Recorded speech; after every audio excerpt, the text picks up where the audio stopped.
Taylor, you were 4 when Jurassic Park came out. What was it that made you want to write a book about dinosaurs? I'm interested intellectually in culture wars. So my first book was about the abolition of slavery. So I'm a 19th century historian, that was the subject of my PhD, and what really interested me was how people tried to argue for slavery, how people tried to resist the campaigners such as Thomas Folke Buxton, Thomas Clarkson, who were arguing for the abolition of slavery. And so whenever I say, well, I've now written a book about dinosaurs, a bunch of people just go, well, that's a very different thing. But in some ways it really isn't, because it's the same period, it's the same intellectual battle between, to put them very broadly, forces of reaction and forces of progress. Which is which, sorry? Well, we may disagree on this, but broadly speaking, I think I would put the scientists on the side of progress. I see. Okay. Even if they didn't necessarily think they were at the time. Yeah. And so it's one of the tropes or the standard topics of doing an undergraduate degree, science versus religion or secularization. When did Britain become a secular society? So I did that, I loved it, and then with Bodley Head, I've had a chance to look at this, but to revisit the topic. And we're thinking about a way of how to tell the book. And so I began to think, is there a way that I can bring dinosaurs into the picture? And the chronology really works. And not only that, but the cause and effect is there as well, which is quite important for any kind of history. So we begin in 1811 with Mary Anning, and many of you will have heard of, an impoverished Dorset teenager finding some very strange-looking bones on the beach outside Lyme Regis. Now, these aren't the bones of the dinosaur, because it's not for a while that we come up with the term dinosaur, and an ichthyosaurus, which is what Anning found, is a thonosaur rather than a dinosaur. But there is an instant shock there. What the hell is this? We have never seen anything like this before. And then a few years later, she finds the plesiosaurus, which is basically the model for the Loch Ness Monster. She then finds a dimorphodon, which is a pterosaur. At other places in England at the same time, other people are making similar types of discoveries. So there's a Sussex surgeon, Gideon Mantell, who finds the teeth of the iguanodon. The teeth look like those of an iguana, hence iguanodon. And in Oxford, William Buckland, who's a pioneering geologist, has finally pieced together lots of bones that have been found somewhere in the county over the past 150 years. He brings them together on the 20th of February 1824 and says this is a megalosaurus, and we later call that the first dinosaur.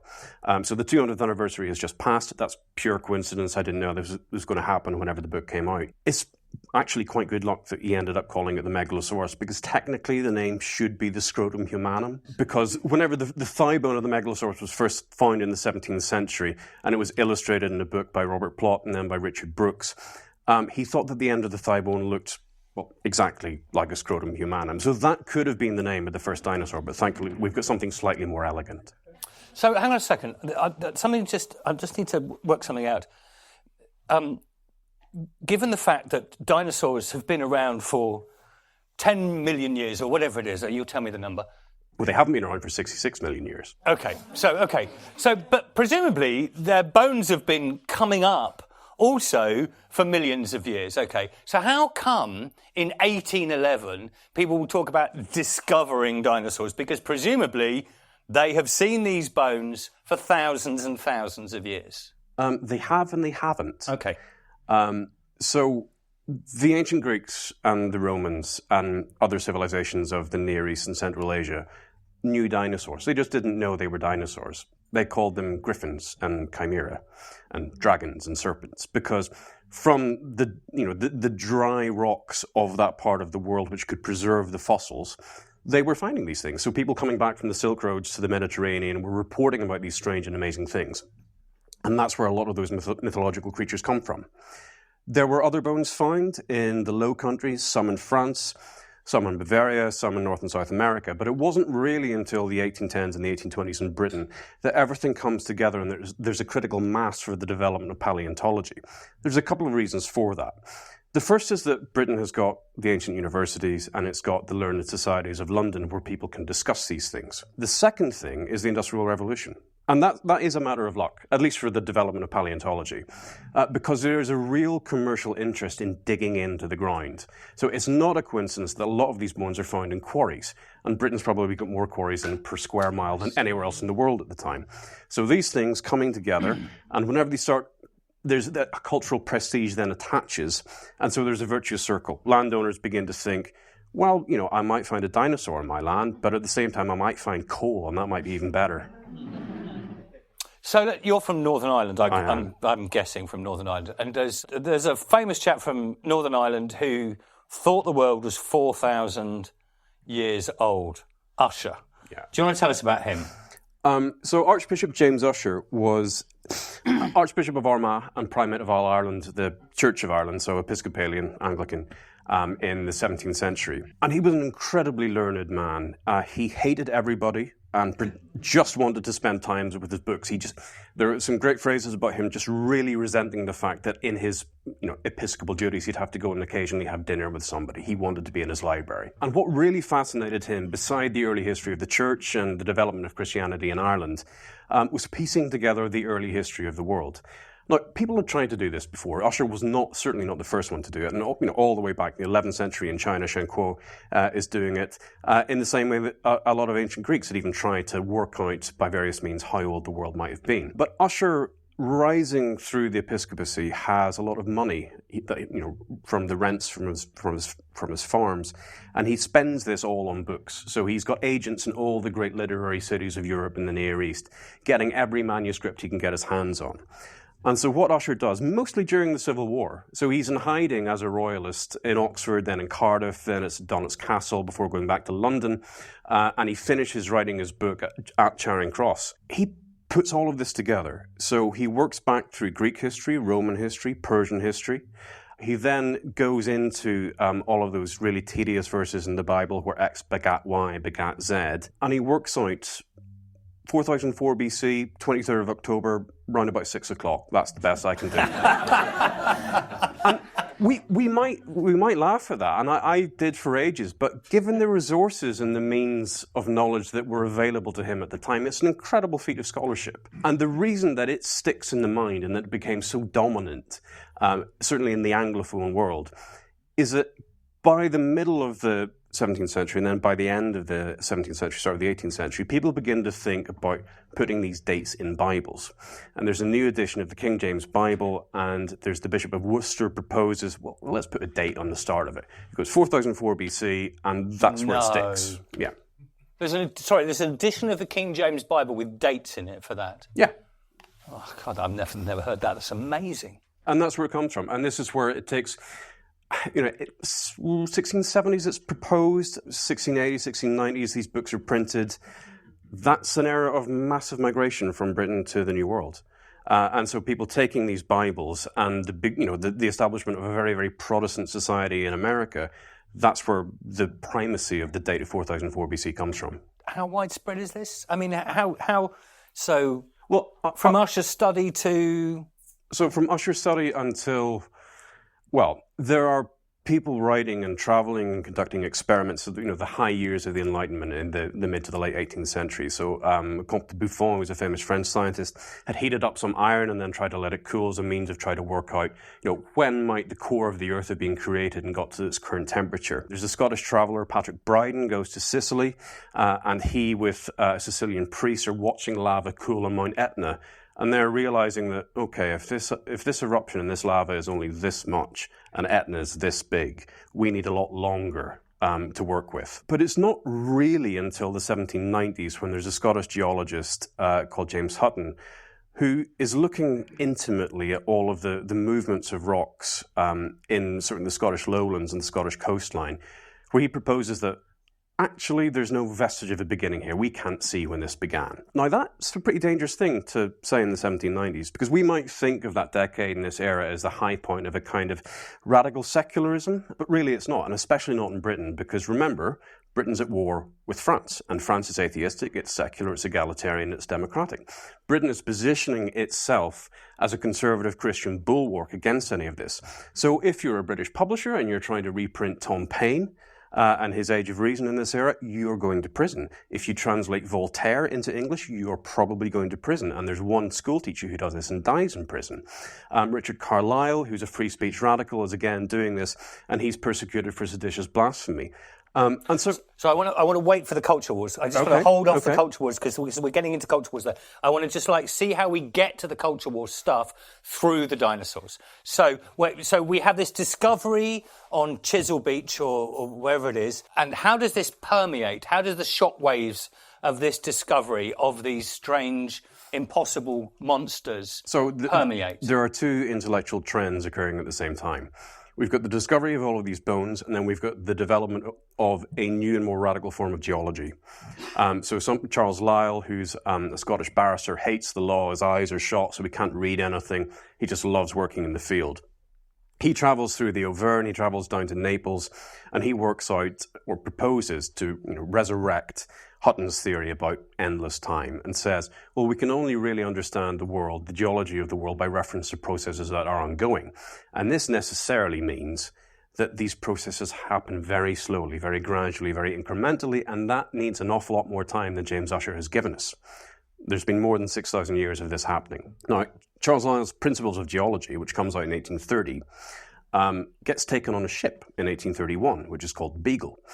And Darwin is reading it on the ship at the time, and he is seeing the same evidence with his own eyes. So he's walking around Tenerife, and he's walking around the wreckage of Concepcion, where there's been a massive earthquake in 1835, and he's seeing fossilized evidence of marine creatures and shells high up in the Andes.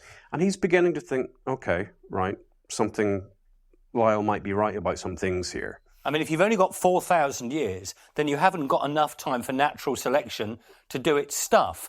But if you have millions of years, then you do have enough time. So it is a sort of, Lyell was a sort of laid the groundwork for what Darwin did in some way. He definitely did. He wasn't necessarily happy with everything that Darwin suggested. Okay. But Lyell's uniformitarian geology and Darwin's theory of evolution by natural selection are integrated together in this way. So Darwin then goes to the Galapagos on the same trip, and then he sees that on all of the different islands there are very, very slightly different types and species of animal, of bird. So this all comes out, and all the while more dinosaurs are being found. There are more iguanodons. The Hylaeosaurus is found by Gideon Mantell in Sussex. Richard Owen, who's one of the becoming man of paleontology and zoology in Britain, finds the Ceteosaurus, and in 1841 Owen coins the term dinosaur. Now, we might look at this in this idea of warfare between science and religion, and whether actually not there is a war we should probably talk about because it's a bone of contention. The creation of the dinosaurs should, in some ways, have been a signal moment for the radical progressive idea of science and the development of these creatures, and how these creatures and the necessary geology maybe put an end to biblical literalism. But Owen's having none of that. It's actually done for exactly the wrong reasons, or the opposite reasons. Owen hates the idea of the transmutation and the development of species, at least any change in species where God is not directing those changes. Owen believes in a divinely created archetype at the beginning of time, and maybe there's some kind of degeneration from that archetype, but God's in charge the whole time. Jean-Baptiste Lamarck is a very well-renowned French theologist at the time, and he's suggesting that animals can change in their constitution in response to the demands of their environment. So the famous example is probably a giraffe elongating its neck so that it can reach the higher branches to feed, or the idea that a blacksmith will bequeath strong shoulders to his children. This is heretical in a number of ways, because it presumes that the Lord made mistakes at the start of time. If the Lord had made everything perfect and in his own image when it came to man, then how could things have improved or progressed or developed in such a way? So Owen looks at the dinosaurs, these most stupendous and spectacular and sophisticated and complex beasts, and he says, well, if they were there at the beginning of time, if they were the best the world has ever had to show, then these theories of development and evolution must be bunk. So that's why he creates the term dinosaur, not to advance the system of paleontology or any of these theories of development, but to puncture them and to put an end to them. It didn't work. It's very interesting. So I want to get into the culture war stuff now. It's very interesting. You mentioned William Buckland just a minute ago. I was very interested that you didn't say Reverend William Buckland when you mentioned his name, but you did say Archbishop Ussher. So the baddies are reverends and the goodies are not. But I'm just being appropriately deferential to another man of Ireland. So what I was trying to ask you is it not the case that a lot of these people, because us vicars only work on a Sunday and we have a lot of time on our hands, and a lot of the people who were at the forefront of these discoveries were actually lazy clergy like me? They weren't quite that lazy. Yes, but, okay. But no, you're right. William Buckland is an ordained Anglican clergyman. He's a Don at Oxford, which pretty much guarantees you're going to be an Anglican clergyman back in the day. William Conybeare is a really sophisticated geological theorist, and he is the one who announces the plesiosaurs. He's a clergyman as well. Gideon Mantell is a devout Christian. Mary Anning is a devout Christian. So for these early discoverers of dinosaur, there is no impossible or insuperable obstacle between reconciling the evidence of the Earth with what they believe. But that does presuppose a tension. So if there is new evidence arising from the bones, arising from the Earth, which causes them to try to shift their beliefs in what the early history of the world might have been, there is going to be that kind of epistemological clash between them. Buckland's hallmark is trying to reconcile those two. So whenever he gives his first lecture in geology at the University of Oxford, he calls it Vindicia Geologica, which is his means of saying, I'm still firmly within the classical, traditional, orthodox... Vindicating theology. Vindicating geology. Vindicating geology in the face of... And he then goes on to write one of the Bridgewater treatises, which are written in the early 1830s in order to prove the goodness of God and to reveal God's works in the natural world. And so for a lot of these people, and even Darwin as a young man, they are practicing natural theology. They are trying to understand the works of the Lord by discovering what he has done within the earth and around the world. But still, they realize that this is a dangerous thing, because even if they are taking this moderate approach, and they are trying to bring all of these things together in a coherent worldview, there are radicals on both sides who will have no truck with that. So there are scriptural geologists in the 1820s and the 1830s who are condemning people like Buckland as heretics. It's one of the reasons that Darwin spent a very long time trying to work out exactly how to articulate his theory. It's one of the reasons why Charles Lyell, whenever he published Principles of Geology, because he knew it undermined biblical history, had to put it out in a very particular way. He had to publish it as a very high-end book and get the approval of conservative, established journals before he could publish it in a way that, the ordinary man in the street could read it. Because the year before, Henry Hart Millman, who was a theologian and a poet at Oxford, had published a history of the Jews and the Israelites. And he had stripped that history, that Old Testament history, of any kind of majesty or divine presence.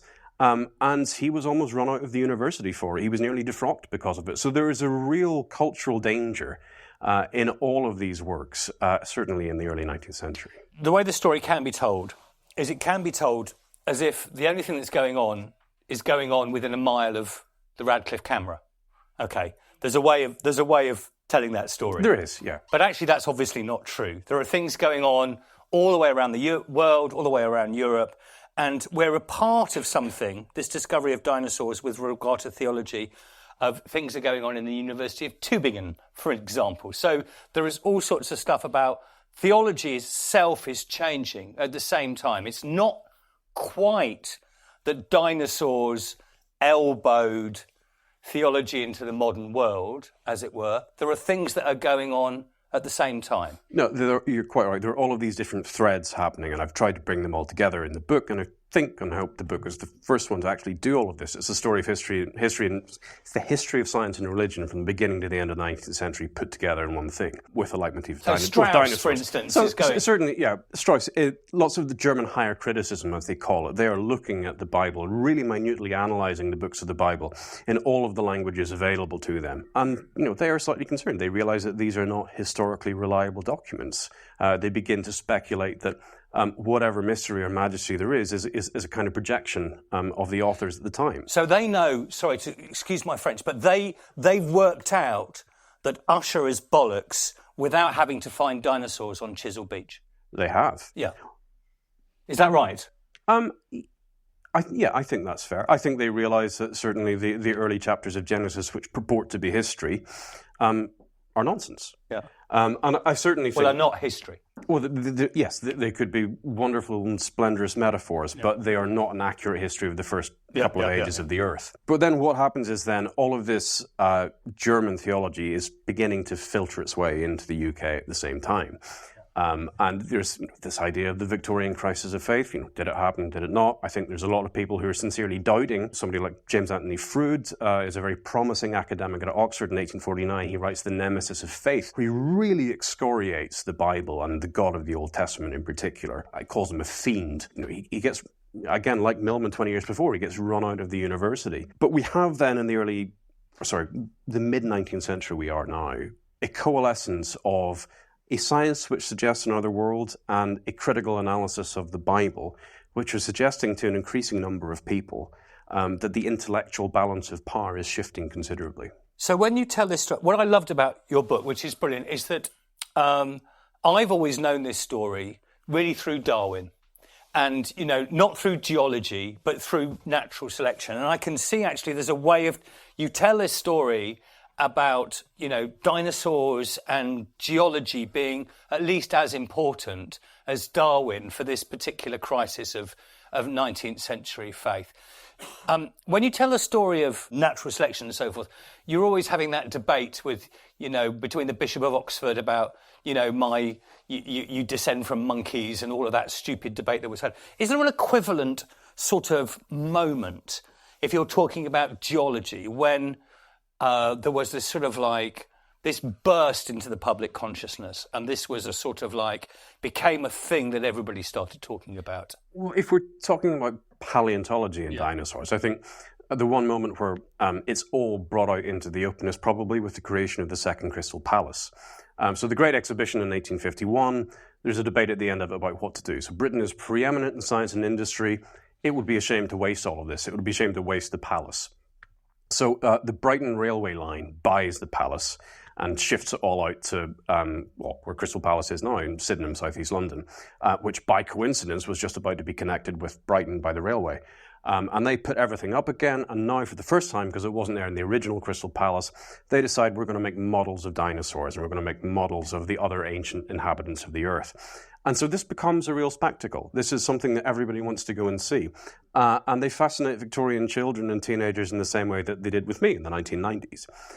In terms of how this then develops into something a little bit more punchy, into a popular cultural phenomenon, and how it really begins to turn the terms of debate with respect to evolution and natural selection, that waits on a few discoveries from Germany in the 1860s. So Darwin all the while is thinking about this idea of natural selection and evolution by natural selection. Alfred Russel Wallace is having very similar ideas at the same time. It's a dangerous idea because it can be applied to every kind of creature, and it can be applied to humans. He runs the risk in his own mind of becoming known as the devil's chaplain by writing this book. But what they begin to find in Germany in the 1860s, first is the Archaeopteryx, which you may know is a feathered fossil, a feathered flying lizard. They then find the Compsognathus, which is basically a dinosaur that looks like a chicken.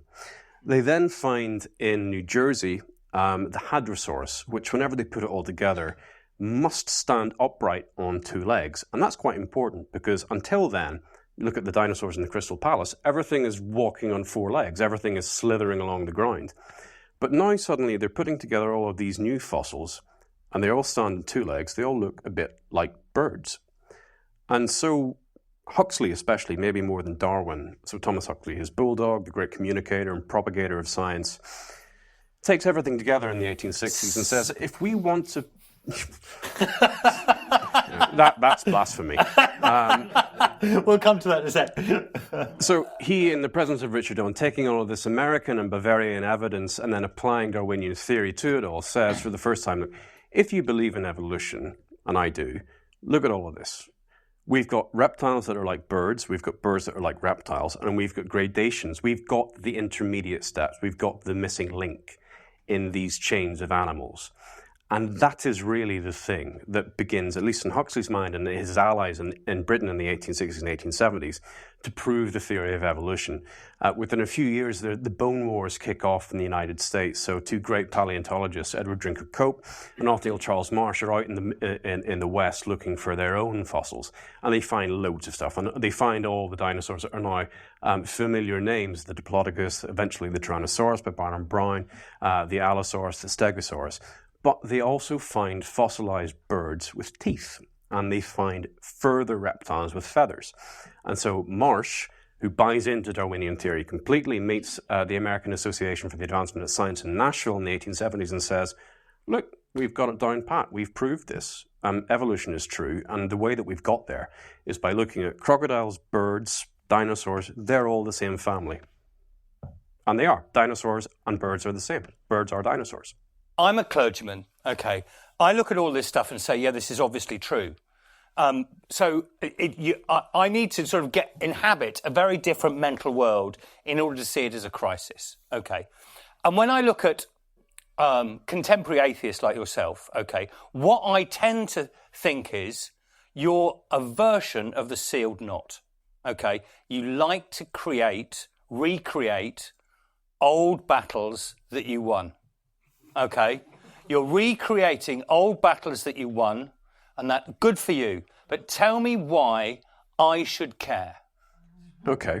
Well, to move back a bit, the idea of there being this incessant eternal warfare between science and religion is very old.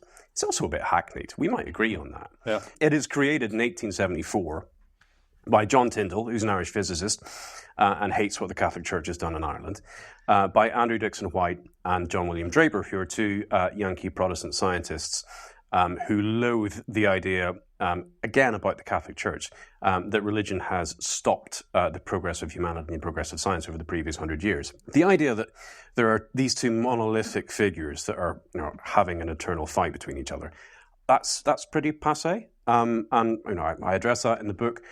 But there's a constant intellectual tension that occasionally flares into a battle rather than a warfare. And there is a culture war. There's a battle for control of science through the 19th century. If we look at, you mentioned at the start, and we said they're all clergymen, they're all devout Christians, and you can't really practice science without regard either to the church or to some kind of religious belief.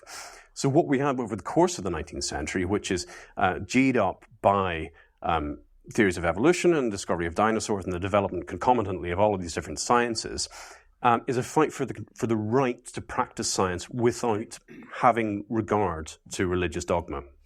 So Huxley and 8 of his allies in 1864 found the X Club. They call it the X Club because they couldn't think of a better name. But the idea is that they will try to propagate a form of scientific practice which is literally secular. It is apart from religion. The Royal Society is the same, isn't it? You can't mention God in the... That's very true, but they are looking at the Royal Society at the time and thinking this is a bastion of the old orthodoxy. Wow. These are tired old men who are not practicing science properly, and we want to wrest control of British scientific institutions from them. Okay. Now, you have Huxley on the one hand, who is the coming man, the coming force in British science at this time. Richard Owen, who we mentioned earlier, is a grim captain of orthodoxy. He was the kind of guy who enlisted in the Royal Artillery Company whenever the Chartists threatened to riot. He is devoted to conservative politics and to the Christian religion. He hates the idea of scientific processes such as natural selection taking place without the interposition of a divine being. So we have Owen and Huxley tearing chunks out of each other all the way through the 1860s, in particular about whether or not theories of natural selection can be applied to gorillas, to other primates, and to the human species. Huxley wins, I think, on points, mostly because he begins to take a lot of informed opinion with him. Even Charles Lyell comes round. Charles Kingsley writes The Water Babies as a satire of Owen and the unyielding orthodoxy of the time. He founds Nature in 1868. He founds the Royal College of Science. There is the development of this scientific practice apart from the old strictures. Maybe I'm wrong about this because I'm not a historian, but I always think that people write history books to tell us something about today. That may be my grand fantasy and so forth. And if I'm right about that, what is it that this book about 19th century discussions about... I suspect there is not somebody in this room who believes that the world is 4,000 years old. Okay, so why does this matter today? As I've said earlier, I'm interested in these kinds of intellectual conflicts. I'm interested in how people change opinions and how evidence can force people to change opinions or how people reject evidence. So, if my first book was about how do you win a political campaign, how do you change people's minds morally, ethically, politically, over something that we would now regard completely fundamentally as an evil, which is slavery. This book is about how we change people's minds over the course of a much longer period, over the 60 or 70 years, about something pretty fundamental about how the world actually works. Now, if we wanted to boil that down into a point about today, it's just another fight about how do we present evidence? How do we present evidence persuasively? What do we do when people reject it in preference to an ideology? I think that's an age-old question. It's one that continues to interest me and will probably infiltrate all the different books that I will write. But I don't see this as just a relic of the 19th century. No. This is something that happens over practically every kind of epistemological change in human history. It's just that this one's got dinosaurs.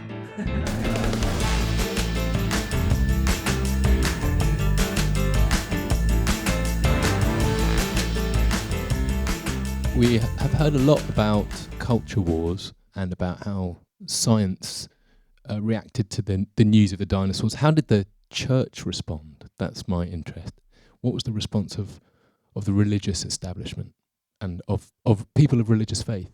Thanks. So there is a concern all the way through this period, and especially in the mid-century, that the church is just not keeping up, either intellectually or physically. Britain had transformed remarkably over the previous 70 or 80 years, whereas once it was a rural agrarian country where people farmed or maybe mined, it was now the workshop of the world. People lived in cities and towns or worked in mills and factories.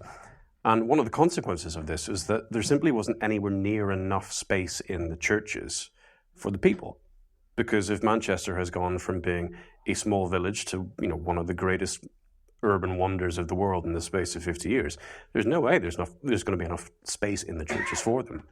So the religious census of 1851 paints something that could be regarded as a fairly bleak picture, but the church does respond. It's often missed out, or it should be. People should be reminded that actually, in terms of crisis, during the Crimean War, during the sickness of the future Edward VII, people still went to prayer. People still fasted. There were days of thanksgiving for all of these things. So there was still a religious core to society all the way through this. And how the church does respond, and actually responds the most effectively, I think, is that from the 1860s, 70s, 80s onwards, it develops new ways of creating communities and bringing people within the religious fold.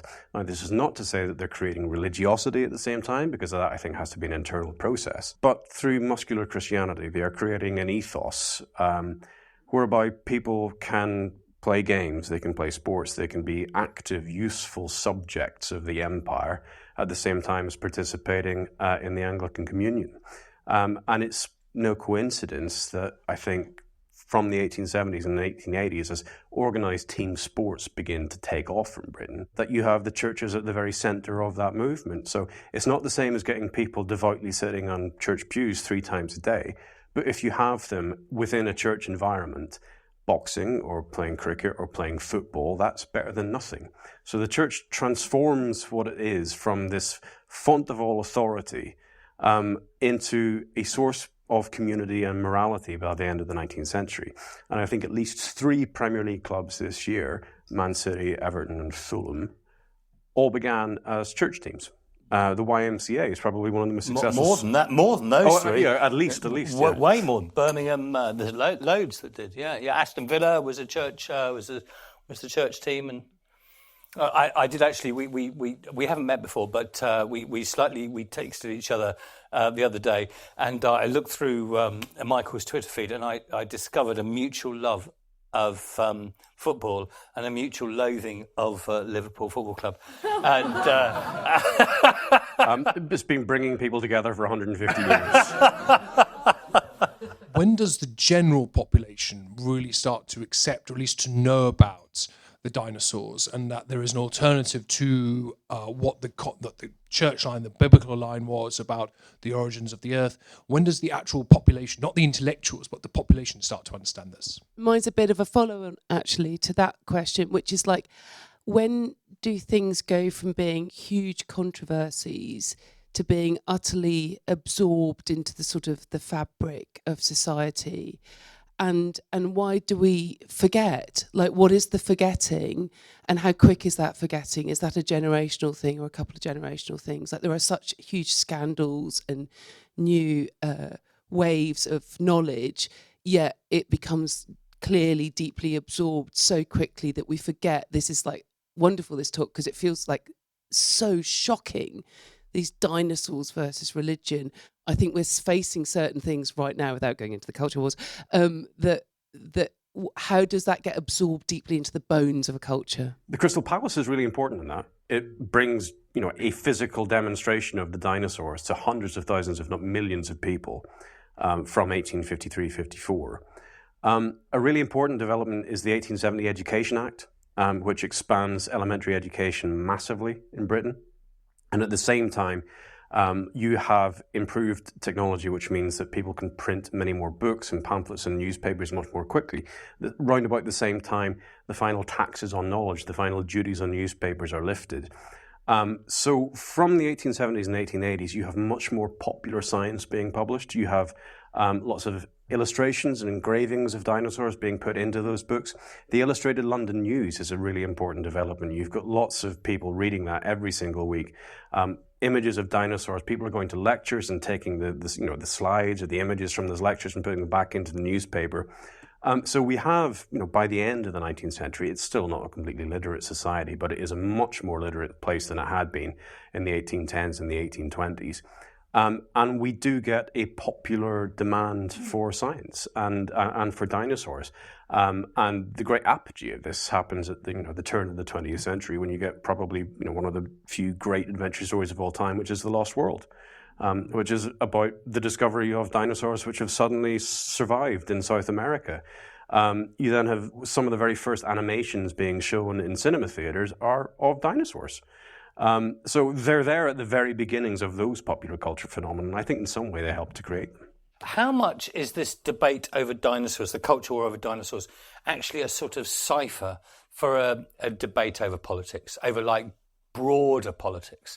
They're not. You're not really talking about science and religion. What you're really talking about is continental politics, or the anxiety of socialism, or all of this sort of stuff. That's a really, really good point, because you can draw a line down the list of characters in this book and in this story, and there are Tories, Conservative, Anglicans, Orthodoxy on one side, and you will have Whigs, Liberals, Unitarians, Dissenters on the other.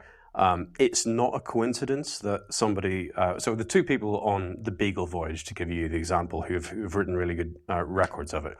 Darwin, from a prominent abolitionist family who develops the theory of evolution by natural selection. Captain Robert Fitzroy gets back, and in his Beagle journal, he writes about Noah's Ark being found on Mount Ararat, and he's pro-slavery. So that's a crude, but I think useful example that there can be... They didn't go anywhere near Mount Ararat on Beagle, did they? I'm sure that was to Fitzroy's regret. But that's in Anatolia. That's in Turkey. They went nowhere near there. No, but he was appending to his voyage diary stories about the patriarchs and Noah's Ark being found in Mount Ararat, which were completely inconsequential to the actual story, but he put them in there anyway. But yes, there's a real problem that lots of political conservatives have with these theories of evolution by natural selection. Because evolution by natural selection necessarily does not involve divine interposition. There's no God there. Or at least one reading of the theory says there's no God there. So if all of these organisms and all of these species and all of these animals can develop and can improve on their own merit without God being there, without an order or a superimposed order, they're looking at the same time at the Chartists and nascent socialism and feminism, and all kinds of 19th century political radicalism. And although Britain is relatively immune from the worst excesses of it, those fears are still there. And they see in materialism, which is the scientific idea that matter has this innate energy, a real danger to the social order, because they begin to think that if the lower orders can actually look after themselves and can improve themselves without our supervision, well, what is there to separate them from us? And that's one of the real dangers of evolution, at least politically. One of the most remarkable things about Darwin's publication of The Descent of Man, which is in 1871, 12 years after The Origin of Species, and even about the publication of The Origin itself, is that there is this pent-up fear that he's going to ruin his reputation and that he's going to be dragged across the coals and branded as a heretic and the devil's chaplain and all of this stuff. The reaction to Darwin directly is relatively muted. Okay, people like Richard Owen write these incredibly acerbic and aggressive reviews anonymously, which gives you some indication of Owen's character. But he's pretty remarkable, or he thinks it's pretty remarkable, that there's silence in some quarters. I mean, it's certainly within the intellectual coterie with which he might socialize or who might read these books. There has been groundwork laid over the years, not by Darwin himself, but by his allies who knew about his thinking, by other scientists and other naturalists who had been looking at dinosaurs or looking at geology, implanting these seeds and acclimatizing people who would read these books. And so the implications and the sudden implications of what Darwin then wrote aren't as shocking as they might have been. So how quickly we forget these things and how quickly we just accept them, the world moves much faster now than it did in the 1850s and the 1860s. But there's certainly cycles of debate and cycles of generation or generational debates that kind of wipe the slate clean. It was 10 or 15 years in this period. We might think about something completely different next year. So just wondering how much effort there was to not throw the baby out with the bathwater, but to integrate science and religion. You've kind of touched on it a bit, but I guess the Old Testament book of Job talks about monsters. So did people use that to try and bring it together? So the first epigraph in the book is that itself, I think. If I could find it, that would be useful. But yeah, beholdeth now the behemoth which I made with thee. He eateth grass as an ox. Lo, now his strength is in his loins, and his force is in the navel of his belly. He moveth his tail like a cedar. The sinews of his stones are wrapped together. His bones are as strong pieces of brass. His bones are like bars of iron. He is the chief of the ways of God. So it's a lovely piece of prose, and there is some attempt to reconcile, the biblical monsters with the fossils that we're finding in the earth during this period. But I will say that even Huxley, who is likely to bring Giles out in a rash, because of his reputation as the most fiercest prosecutor of the culture war and certainly of the guerrilla war against Richard Owen, he's not an atheist. He's an agnostic. He follows evidence, and if the evidence suggests that God is not directing the natural world, then that's what the evidence suggests. But he despises the idea of certainty. And that's literally what agnostic means. It is the antithesis to gnosis, to knowing. And he says whenever he's devising a new school curriculum for London, okay, I'm not going to stop biblical studies because you teach useful morality. He literally says he's not going to chuck the baby out with the bathwater. That's the phrase he uses. So there is, even at these extremes of the culture war, there is a kind of reconciliation or a recognition of the utility of the opponent's mores. So we've spoken mostly about the representations of the world that was provided by the church. And I wonder whether the fact that it's been undermined itself also undermines maybe the moral principles within the church. Can these things be separated? So I wanted to ask you about dinosaurs today, because if you listen, by the end of the 19th century, everything should have been resolved. And yet today we have a lot of people that do not believe in evolution. So what about the dinosaurs today? But it also doesn't seem like the culture war is the same, because it's not so much that it's the church actively pushing. It seems like it's a little bit of a diverse group of people. There are some very batshit crazy people who still maintain that, as it were, God planted the... Can you rehearse some of those extraordinary arguments that people still... Well, I'll give you some autobiography. Whenever I was growing up in Ballymena in the 1990s, and Ballymena, if you've ever heard of it, is either because of Ian Paisley, rugby, or heroin abuse. Sorry if anyone from Ballymena is watching this online. But in the 1990s, I couldn't go to the play park on a Sunday because everything was chained up. The rock band ELO was forbidden from playing a gig in the town for fear that they would spread devilry among the town's youth. There is still a hardcore religious fundamentalism in many places in the UK. okay, it's one of the reasons actually I became interested in science as a kid, and in the apparent disparity between these things. In the middle of the 19th century, there is this idea of Philip Henry Goss. He's not in the book because it was so batshit I didn't really want to put it in. He writes in a book called Omphalos the idea that actually everything was made all at once, and God deliberately buried the dinosaur bones and the fossils hundreds of feet underneath the earth. Yeah. You may well have seen on the internet that in Kentucky they have built a life-size model of Noah's Ark, and there are dinosaurs in it because apparently that's where they were saved. There is an awful lot of nonsense, and I think the terms and at least the parameters of our debates now have narrowed considerably. I think that there's just so much of a greater authority given to science and to evidence and empiricism, regardless of the debate, that those extremes are probably cut off from the terms of discourse. With dinosaurs today, I mean, I guess the next big thing to get people's head around is that birds are dinosaurs. They are literally dinosaurs. They are from exactly the same family biologically, which we would argue, or at least I would argue, and paleontologists would argue, is living proof of that evolution of creatures from 66 million years ago, whose eggs survived the apocalypse in the ground, and birds thereafter flourished and survived.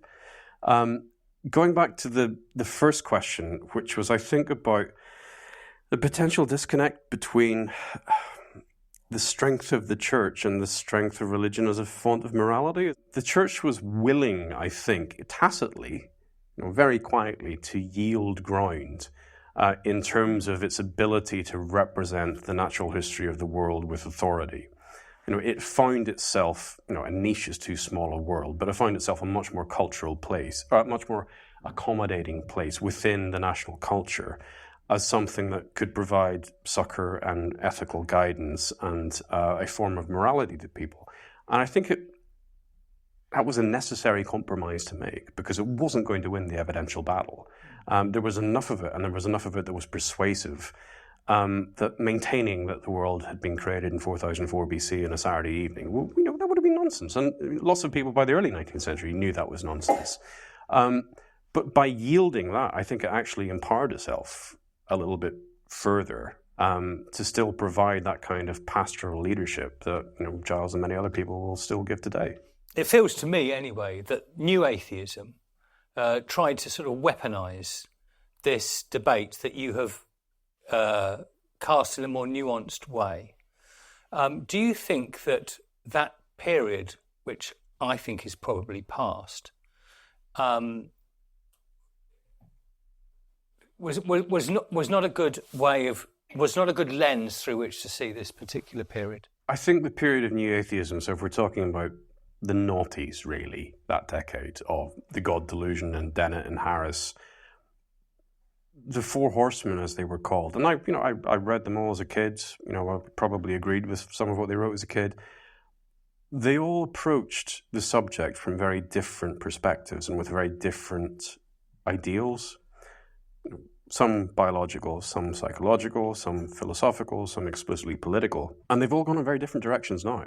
And you might find them right now on the right wing, if we can put it that crudely, of a lot of culture war issues, which would certainly not have been the case in the early 2000s. I mean, Sam Harris defending torture and all this sort of stuff. I mean, this is not the. So when you talk in the when you talk in the 19th century about the church being, as it were, on the right, and the atheists being, as it were, on the left, everything is relative. So that's not necessarily been recreated in the early 21st century. No, I think a lot of the new atheism was quite extreme in what it said, and it was often written quite well and articulated very persuasively.